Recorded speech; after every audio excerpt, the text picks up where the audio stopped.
है, वो उन्हें मालूम है कि हम किसी के पीछे खड़े हो जाएँगे तो कल हमें टिकट मिल जाएगा, हम मंत्री बन जाएँगे, राइट?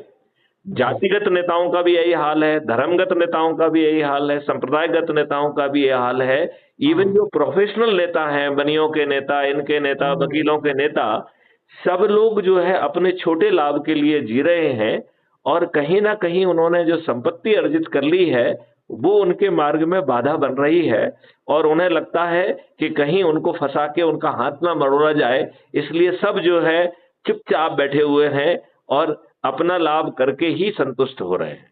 इस विवेचन से मनोज जी आप कहाँ तक सहमत हैं? और जो विचार आप रखना चाहते हैं इसके पहले वो विलुप्त हो जाए उससे पहले रखिए आप।